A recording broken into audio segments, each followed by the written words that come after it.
Mainit na balita. Iba na yung paraan. Hindi na yung magtatanong para malaman mo eh. Nagtatanong para magpahiya ka na eh. Pero ngayon lang nangyari, sinasabi ko sa'yo. Opo. Hindi lamang yung paraan Opo. at saka yung forma ng pagdidispose ng budget ng Office of the Vice President Oho. ang nagbago. Aha. Pati yung nilalaman ng budget, talagang drastically na binago. Ngayon lang nangyari. Ito po bang tradisyon na to na ating pinangalagaan sa mahabang panahon, katapos-tapusan nga, 2022, inaalagaan pa natin, 2030, pinalagaan. 2024, bakit po ang nangyayari? Hindi na po natin igagala ngayon. Tandaan mo, Nelson, ang opisina niya ay pangalawang pinakamataas sa ating pamahalaan. Ganun ba ang pagtuturing mo? Pag-usapan din natin yung isang binaran yun, pero ang daming kumontra. Pwede ba? So, pag-usapan bakit eh? Lahat sige. naman dito. Sino ba yung binara ni Ko? Meron ba akong binara? Ikaw naman. Siguro, doon sa part naman ng... Siyempre, may mga tao din po na nagkokomento. Di ba dapat din naman talagang alamin natin kung saan nila ginugol ang mga pera, pondo ng taong bayan? Kasi perde naman ng taong bayan yan eh. Hindi ba karapatan din naman naming malaman kung saan niya po yung ginugol? Lalo pa nga, meron pong report na hawak sila ng particular na po ang Commission on Audit na lumilitaw na parang hindi nagastos ng tama yung pondo kong. Sana. Opo. Sana. Totoo naman yun eh. Sana kung ang layunin talaga'y ganun lang. Aha. Na talagang, halimbawa, pag sinagot mo ng ganun, Gawala. huminto ka na doon sapagkat naipaliwanag niya na. Ayun. Ganun kaya ang magiging katapusan nito? Ayun nga. Nakikita mo eh. Ulit-ulit. Iba na yung ano eh. Iba na yung paraan. Hindi na yung magtatanong para malaman mo eh. Nagtatanong para magpahiya ka na eh. Madali namang kwentahin yun din. Tama. Bagay Ngayon, bago mangyari yun, meron tayong inaalagaan na tradisyon. Yun ang aking ano eh. Oho. Yun ang aking gustong malaman sa mga kasama ko sapagkat sa tagal ko na sa Kamara din. Opo. Sinabi ko nga sa kanila eh. Ano ba yung point of entry ko rito sa House of Representatives? 2004. 2004. Yes po. 13th Congress. Ngayon, 19th Congress na tayo. Bilangin ninyo.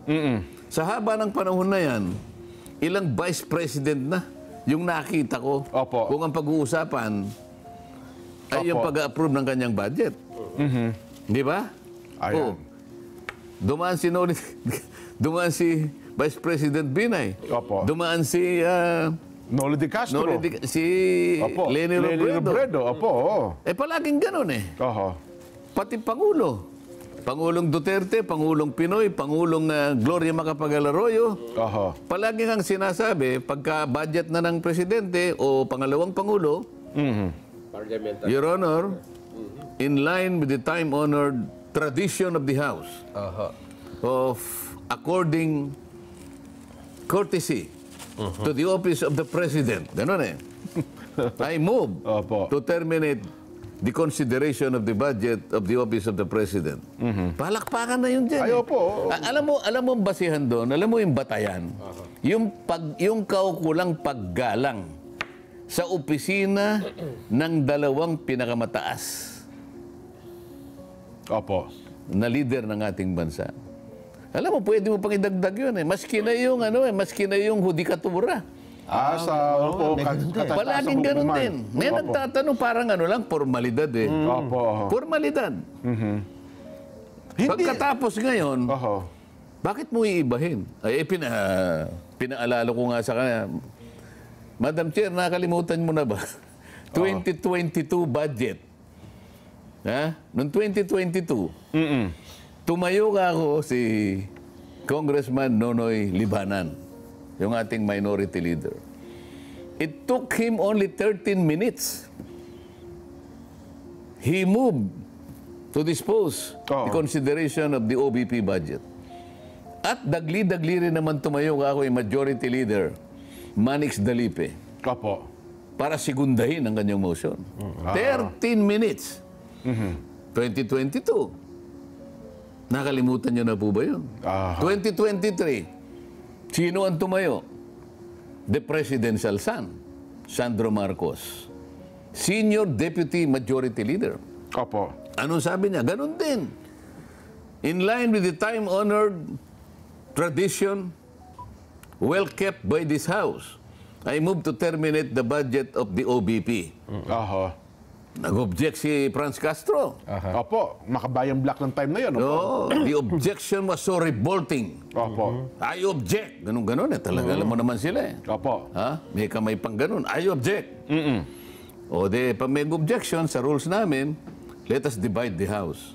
Ayan. O dinivide. O sino po kanya ang sasang-ayon dun sa objection ni Franz Castro, itaas po niyo yung kamay. Opo. O silang tatlo lang ang nagtaas. Aha. Sino po yung sumasang-ayon sa motion ng ating Senior Deputy Majority Leader na ipahinto na po ang pagtatanong sa budget ng opisina ng Vice President? O, botuan lahat. Opo. So, natalo yung objection. Objection, opo. Anong ibig sabihin yan? In-uphold ang tradition. Ayun. O, bakit ngayon? Tinanong ko, Madam Chair, ito po bang tradisyon na to na ating pinangalagaan sa mahabang panahon, katapos-tapusan nga, 2022, inaalagaan pa natin, 2030, pinalagaan. 2024, bakit po ang nangyayari? Hindi na po natin igagalang ngayon. So ano pong katwiran? Bakit sinagot naman ni Chair Kim Bokong na nung tinanong niyo siya, ang sagot naman, opo, ginagalang pa naman po natin yan. Di ba yun po naging sagot niya kung may problema? Hindi ganun sagot. Oho. Sabi ko, are we now setting aside or discarding this tradition? Oho. Okay, yun ang unang tanong, Gago. If we are discarding this tradition today, is this committee authorized to do that? Okay. Opo. O, sabi niya, short answer to both questions. The answer is no. O ibig sabihin, ginagalang pa rin natin Opo. ang ating tradisyon. Yung nung isa, ay hindi po kaya ng kumiting ito na itapo ng isang tradisyon. Sa makatwid, nauwi kami doon sa pagsang-ayon Sa pag, ano? na kailangan igalang pa rin natin hanggang ngayon yung tradisyon. So, kung ganun po ang sagot ninyo, Madam Chair, I now respectfully move to terminate consideration of the budget of the Vice President. Ang problema, In line, hindi ko na sinabi yun kasi nandun na yung premise eh. Total, ginagalang pala natin ang tradisyon na yan, I now move. Ito, nag-object na naman yung Makabayan Black. Let's divide the House. yan. Ang nangyari kabaligtaran eh. Nabaliktad nga po ang pangyari ko. Hindi sila bumoto sa akin. So, ibig sabihin, ayaw pa rin nilang igalang yung tradisyon. Hindi na sinunod. Ibig sabihin, sinasabi nung... lip service eh. So, yung kanilang pagkakasabi na ginagalang nila ang tradisyon, yung gawa ay kabaligtaran. Well, the House Budget Committee recommends a 1.29 billion pesos cut on the 2025 budget of the OBP, reducing it to 733 million from the original DBM recommendation of 2.03 billion pesos. O sa mga tweet, parang 1/3 na lang ang natira. Yes, mukhang pampasweldo na lang ng tao ang matitira doon. Mukhang maganda-ganda pa yun eh. Ganun ho ba? Oy, mabuti, hindi naglagay ng piso. Ayun na nga po. Kasi kung gagawin nila yon, ang masasakal naman doon ay may mga tao ang tanggapan ng pangalawang pangulo na wala namang kinalaman sa politika. Pero ngayon lang nangyari, sinasabi ko sa iyo. Opo. Hindi lamang yung paraan. Hindi lamang yung paraan. Opo. At saka yung forma ng pagdidispose ng budget ng Office of the Vice President ang nagbago. Pati yung nilalaman ng budget talagang drastically na binago. Ngayon lang nangyari sa taong ito. Paano ibig sabihin ko? Hindi namin maintindihan yun. Yung paano binago po? Yung paglalaanan? Magkano ba talaga yung rekomendasyon ng DBM? 2.03 billion po. Pagkaraniwan, hindi ginagalaw yan. Yan ang sinasabi ko. Okay. Base doon sa umiiral na tradisyon. Ang Na sa natira. matagal na panahon, pinangangalagaan at ino-observe ng mga miyembro ng House of Representatives. Ang natira po, 733 million na lang. Ni wala 1 billion kong eh. Kaya nga, halos 1/3. Opo, tama kayo. Nako, May kaugnayan dyan sa tinatanong mo sa akin kanina. na Pwede ba natin kamong Oho. i-discussion? Ayun na nga po, Kong. O kung gusto ng ating mga kababayan i-discuss, ba? Hindi kasi nasanay ang mga tao ko. In fairness, sa lahat ng vice president. Ito naman, Nelson, kay kalaban, kay hindi magkapartido yung dalawang leader ng ating bansa, usually naman talaga maraming kababayan tayo humihingi din ng tulong sa tanggapan ng pangalawang Pangulo ko. Kaya meron din siyang mga pondo na nilalaan sa kanya sa mga social funds, di po ba? Oh. Wag na yung office ng Vice President, Jen. Opo. Kami nga na members ng House of Representatives. Tama kayo. Hindi po namin tungkulin yung magbigay po kami ng ayuda. Oho. Meron pong nangyayari na ganyan kung ipadadaan sa amin yon. Pero kinakailangan po nating ipaliwanag, wala po sa gawain namin yon. Wala po yun sa sinumpaan namin. Ang sinumpaan po namin tungkulin, katawanin po namin kayo upang ang interes po ninyo ay palaging nadidinig at palaging napuproteksyonan.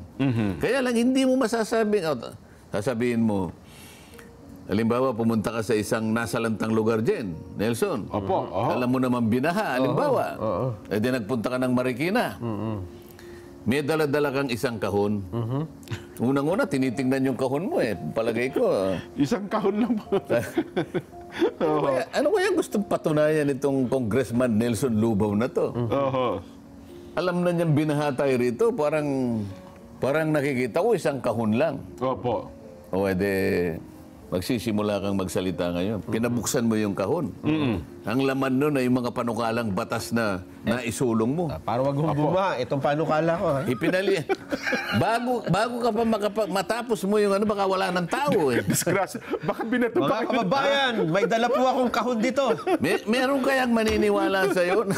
Hindi lang yung paniwala. Meron kayang makikinig sa'yo na nagpunta ka doon sa harap ng bagong pangyayari sa buhay nila na nakanganga sila, talagang walang-wala dahil sila'y nabaha. Ang pangunahin nilang inaasahan sa'yo, maghatid ka ng kahit anong may pantatawid nila sa buhay. Pantawid. Pero ang talagang gawain mo, Nelson, totoo naman Kaya mo ginawa yon sapagkat ito po ang aking mga panukalang batas na ito po lahat ay para sa inyo. Bago mo pa matapos yung una pa lang, kasi ang dala-dala mo siguro mga 2,500 pieces of legislation, kaya isang kahon Opo. Isa pa lang.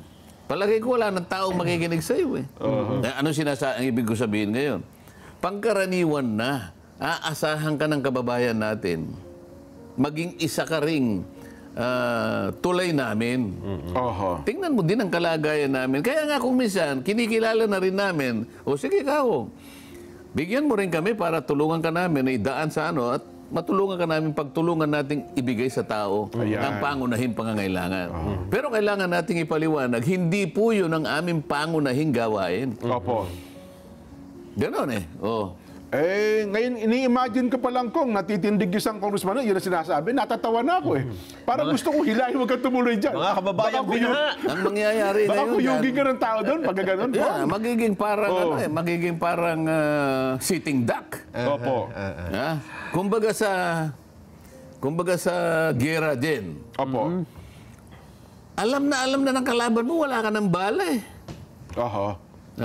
Tama po. Naghihintay ka lang, katapusan mo na kanya. Kasi kabisado nila sa laki ng hayaan mo siyang magpaputok mauna.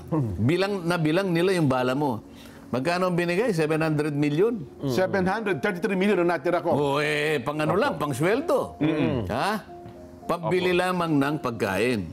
Wala na siyang pambili ng bala. Sa palagay mo ba? Palagay mo ba magtatagumpay yung opisina na yun sa kawalan mo ng bala? Tatawanan ka nung kalaban mo. So, paano ngayon yan? Ganun ba yung ganun ba yung layunin? Aba, tandaan mo, Nelson, ang opisina niya ay pangalawang pinakamataas sa ating pamahalaan. Ganun ba ang pagtuturing mo? Na ganun na lang ang tingin ng tao sa kanya? Ganun ba yung gusto mong gawin? Baka maawa ang tao sa kanya. Nako, yun ang delikado. Ang mga Pilipino pa naman kong kapag ka-underdog, kinakaawaan, ay kukuha din simpatya po yan. Paano gagawin mo? Talagang maawa sila dyan. Yan, Kailangan ba niya sabihin sa tao, pasensya na po kayo? Totoo naman Pero baka ang mangyari dyan, ang magpupuno ng pagkukulang na yon, mga tao na nag-aalala na baka maging kawawa ang kanyang figura sa pananaw ng taong bayan. Aha. So, maaaring gumawa sila ng para, sige, mag-donate na lang tayo. Aha. Bigyan natin siya rin mula sa atin na tayo nang magkusang mag-donate para yung nawala sa kanya, punuon na lang natin. Aha. Ganun ang mangyayari siguro. Ay, nako. Anyway, Kong, siguro